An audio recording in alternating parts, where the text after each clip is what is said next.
We like to think that we live in a nice, safe neighborhood. The truth is that a burglary occurs every 13 seconds, and homes without a security system have a 300% greater chance of getting broken into. How many homes in your neighborhood were robbed yesterday? You need to start protecting your home and family today. Call now to get state-of-the-art protection. To keep your family and property safe, call the number on your screen now. Representatives are standing by to assist you.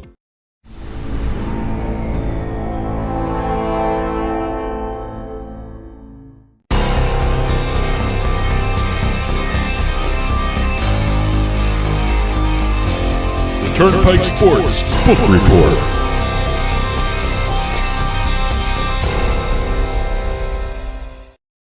The Turnpike Sports Book Report is brought to you by BorgataSports.com. Your favorite casinos now, your favorite sports book available anywhere in New Jersey, BorgataSports.com.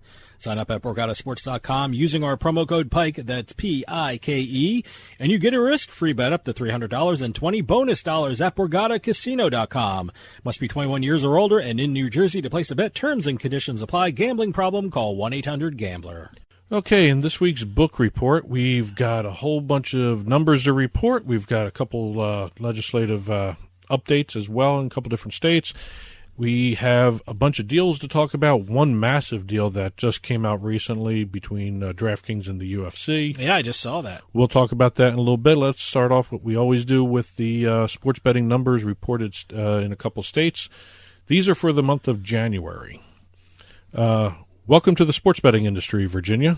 Yes, a very historic reporting. This is their first ever sports betting numbers report from the state of Virginia, right? And also, they had a very good first 11 days in business. Oh, this is only for 11 days, right? The end of January. Oh, okay. Second half of January, basically.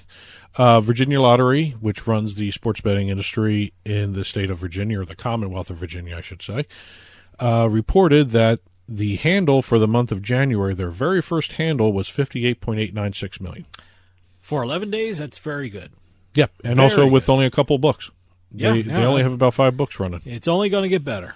And this was, I think, aided by the Super Bowl a little bit when they first what was launched. it, February 2nd or 3rd? Yeah, I don't even know what date it was. The second half of January is where you put your futures in, your Super Bowl bets, your props, all that stuff.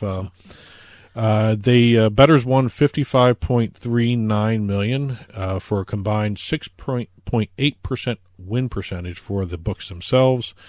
Unfortunately, the adjusted gross revenue was not where a lot of people expected it to be.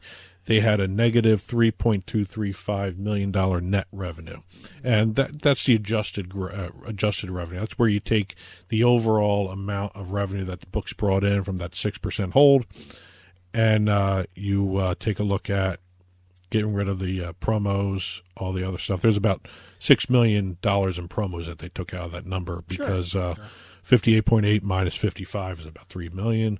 But again, not a bad showing. You expect that to be the case for a new market where they have a negative revenue, because what do sportsbooks always do when they first launch? Promos, free bets. Yeah, I mean, it's only 11 days, too, and these aren't January numbers. These are 11 days in January, so it's only going to get better. They're going to have a full month in February to really, really earn, so should be interesting to see the numbers next month. State brought in taxes of $39,700 for the 11 days, so that's actually a good indicator of the month is going to be a decent number for the state in terms of taxes. Iowa brought out their numbers for January, $149.5 million state handle, $11.343 million in revenue, $765,000 in change in taxes. They had an approximate 7.6% win rate. 81% of this January handle was from online betting. Yeah, I always think that should be higher, especially in this day and age with the pandemic and a lot of things aren't fully reopened. 81%, is rather surprising. I mean, I think New Jersey's over 90% people betting online. Well, you got to remember, this state just recently got rid of that in-person registration requirement. Iowa, you mean? Iowa, yeah. Iowa. And, that makes a huge difference. Yeah, no, it does. As a matter of fact, FanDuel, in their earnings call, reported that they had 6 to 7 times the number of new customer registrations in January of this year than they did of December 2020, which is where the in-person registration switched over between these 2 months here, December and January. One casino property, and this always stands out to me every time I look at this number, even doing the prep work here. The Ameristar Casino had all of its $6.4 million handle bet in person. They are one of the few casinos that does not have online sports betting yet. That's pretty rare. They will have it. They have a deal with Barstool. So they're going to do great. I mean, I think that's going to be a great app for them. I think it's going to be fun to watch this market develop as well. Moving over into the Northeast, Rhode Island brought out their January numbers. 39.8%, $39.8 million handle for sports betting in the month of January. That is a record for the state. Hey, congratulations, Rhode Island. That was up almost 75% more than December of 2020. So they had a huge jump December to January in terms of handle. 21.9 million was wagered on their mobile sports books in January, 17.9 at the two land-based retail books, Twin River and Tiverton. Tiverton's the old Newport Grand Casino? Newport Grand. Newport Grand Casino. Yeah, the old slot hall. Yeah, it's a slot hall. Yeah, they actually have a section where I guess they have the windows so you can make bets on bets with. But which is the one we were at? Was it Lincoln? They had We've more. Been to both. I've been to both, but the one that actually had a kind of a sports bar, sports thing that you can put your bets in. That's the actual. That's Lincoln, right? That's Twin River. That's the one in Lincoln. Okay, yeah. No, that's a pretty. I mean, it's not huge, and it's not the stadium seating thing. It's more of a sports bar that you can place bets in. And you always see the regional sports network. What is it? New England Sports Network. Some of their pre and post game stuff happens from that sports book. Oh, really? I didn't know that. Okay. So I've actually caught some of the broadcasts there. They have a good setup where it is because it's actually a pretty big location with that sports bar mixed in with the sports book too. Let's see. Total revenue for the month of January in Rhode Island was $3.7 million. That's almost 50% higher than what the revenue was in December, which $2.5 million. Year to date. Revenue in the 7 months through the end of January here, $21 million. Players there was a handle of 193.5%. Why do I keep saying percent with this? It's driving me nuts. $193.5 million handle in the 7 months to the end of January. No, okay. Delaware had a handle for the month of $11.7 million. That was 33% higher than the $8.8 million that came in December. Revenue was about $1.7 million in January, which was about 55% higher than what was in the month of December. We're looking at possibly a $4 billion month in handle in January. Well, look, if you're a sports book, these months are great for you. I mean, January you got playoff NFL. February you have the Super Bowl. In March you have March Madness. I mean, this should be the golden time for sports books. So, and also, this is when they should be breaking record handles every month now. You also got the start of the NASCAR season too. Sure. And NASCAR betting has been really, really one of the surprising areas I've thought. Well, I consistently try. I mean, I'll do very well in NASCAR betting, so it's fun. It makes me watch the race from beginning to end, and so it's fun. Yeah, well, it's one of those things where it engages me. I guess that's the buzzword for betting. It engages me. As long as it takes the place of table tennis at some point. I can't stand table tennis. I don't think it'll ever leave the top five in Colorado. Look, if it has fans, it has fans. Yep. Good for them. I think we talked about last week. If it's making the sports book money, good. Yeah, to show table tennis. Yeah, between Colorado and Oregon, which have table tennis as one of their top sports bet on, that sport. I don't know. I don't get the fascination. I think it needs with more production value. Like I said last week, the when I saw it, it was just a picture of two guys playing ping pong. I mean, I think it needs better production value. A couple legislative notes to hit.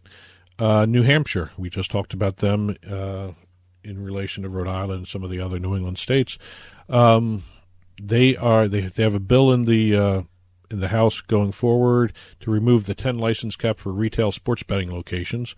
So you may see more towns with sports betting parlors in them, OTBs, that sort of thing, for retail sports betting. Great.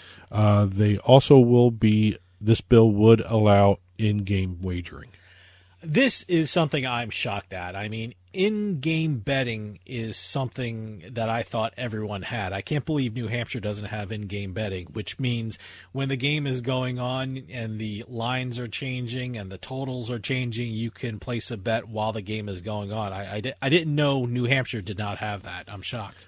And it's such a good market for sports betting, a good new market, solid for where it is in the country, New England. Yeah. I mean, there's no one else around it. No one other than around. Rhode Island, maybe Vermont. You know, if you're in Massachusetts, if you're in Vermont, if you're in Maine, you go to New Hampshire to place your sports bet. Well, maybe they will have some competition from Connecticut if they get their act together a little bit here. Maybe, who knows? The state of Connecticut just announced an agreement, as we're taping this anyway, announced an agreement with the Mohegan Tribe for expanded gaming and sports betting, 13.75% tax rate on sports wagering. The Connecticut Lottery would be able to do 15 retail sports betting locations throughout the state, including Hartford and Bridgeport, which are two cities that seem to be struggling an awful lot, especially Bridgeport. It's a 10-year deal, and the only problem with this is they're facing opposition from some legislatures, and again, this may change by the time this airs, that the Mashantucket Pequot Tribal Nation, which runs Foxwoods, Mohegan Tribe runs Mohegan Sun in Uncasville. Foxwoods has not yet agreed to it. How did you pronounce that name again?